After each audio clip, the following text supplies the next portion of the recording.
What's up, guys? Today we're going to be replacing the alternator and AC compressor on my Focus ST. Both of them were bad after the motor swap.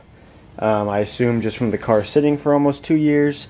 So since they're both together, I'm just going to make one video doing both of them, because you have to take the AC compressor out of the way to get into the alternator anyways. So that's what we'll be doing in this video. So I'm going to go ahead and get the car jacked up, maybe remove this wheel if that'll make it easier, and then get underneath there and see what we need to do. I already have my AC refrigerant evacuated, so if you're changing your compressor, you'll want to have that done by a shop.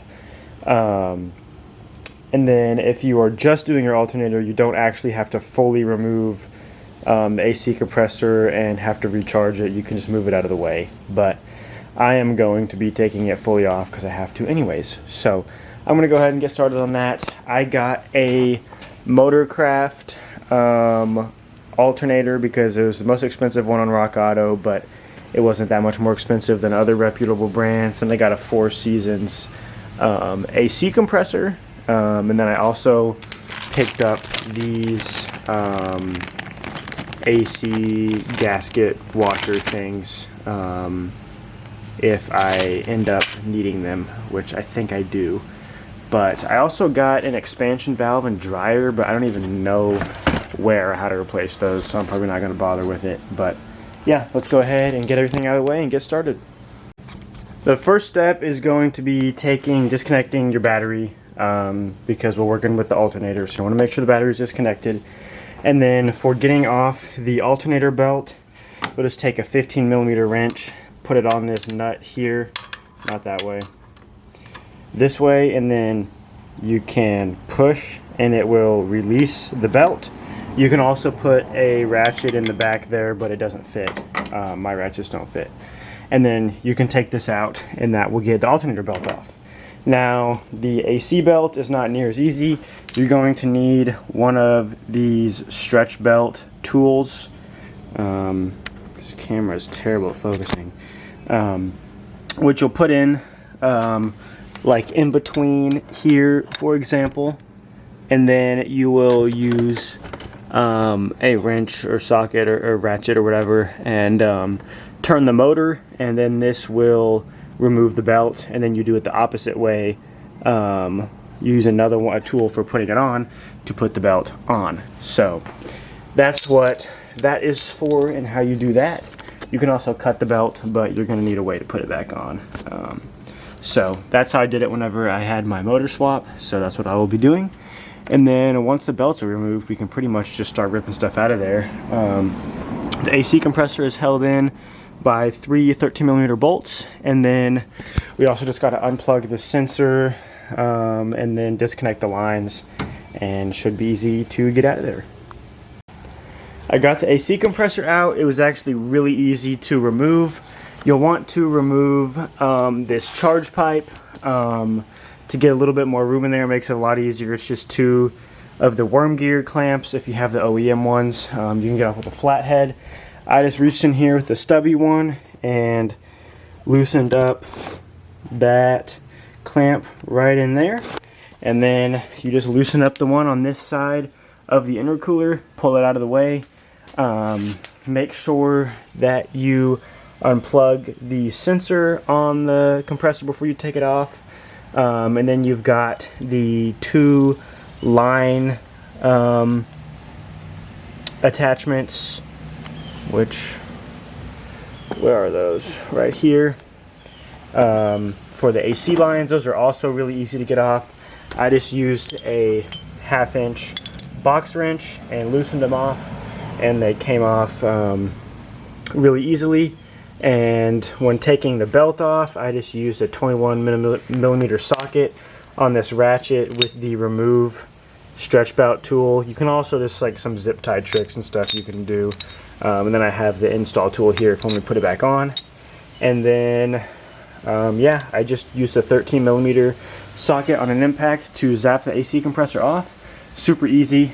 And then you can see up in here there is this gasket here, which pops off, and then there's one inside of here, which I'm probably gonna need to, I need to get a pick to get that one out, but there's another one in there. And I bought a set of these in case the AC compressor didn't come with them, but luckily the AC compressor from Four Seasons from Rock Auto did actually come with this piece and the other one that is supposed to go in there. And then it also has another O-ring, which I'm not sure what that goes to, but I will further investigate and see where that one goes. But yeah, now it is time to move on to the alternator, which, if you look up in here, it's on this little mount. Let's see if I can bungee these out of the way for the alternator, but they got flexible hoses on them, so that should be plenty fine. You can remove this stud if you want. It's just got a little hex on there. I'm hopefully not gonna have to bother with that. But then looks like we've got some more bolts on here on the alternator, which I might be 1/2 inch, I'm not sure. And then there's also just this whole bracket. I might just take this whole bracket off. I might need to anyways to get it out. And then if we go up to the top, you'll see there is this one bolt right in there that also has to come off.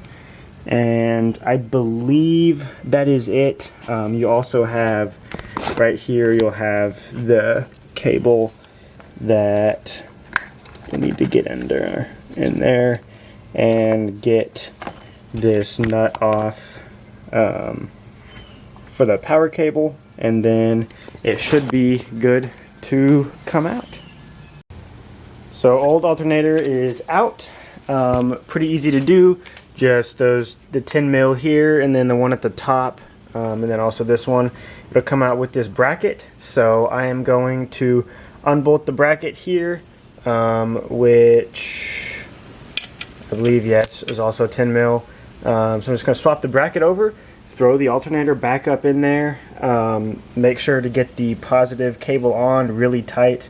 I believe the torque spec's like 150 or something like that. It's pretty high for this.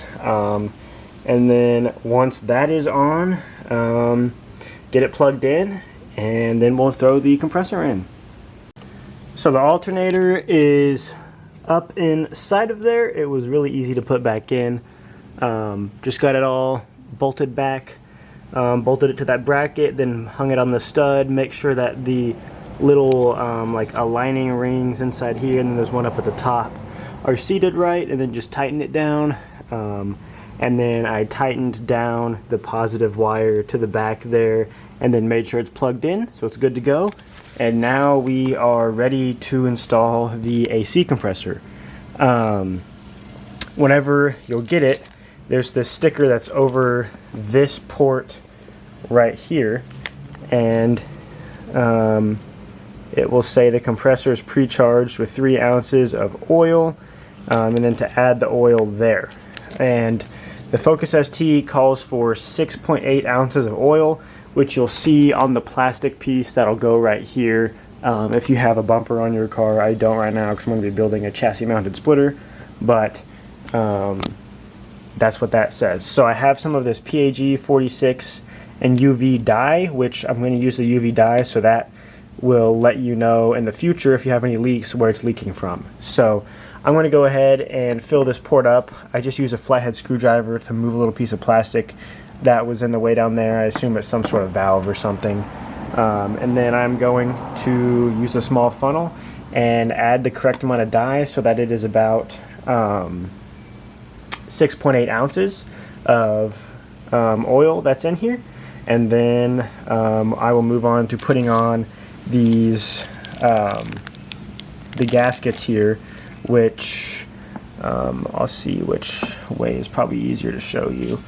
You can see on the lines, let me see, I gotta move this line out of the way because for the alternator. So just gotta get it back out here like that. You can see this is the line that had that teardrop shaped O-ring on it, and then also in this little notch right in here is where the actual O-ring, just like a regular looking O-ring, goes. There's one in there, but I took it out with a pick. And then just the circular one that comes in the kit goes right inside of here, and then you will just bolt those on. Shows a torque spec. I don't know, I don't really torque stuff unless it's like, that's probably something I should torque because it would leak if it's not, but I'm just going to tighten it to about as tight as it felt when I took it off, and it'll probably be good. But I'm going to put a little bit of grease on this O-ring here just so it's not dry in there and it's easier to put in, and we'll tighten it all down, and then it's just got to put the belts back on and recharge it and we'll be good to go.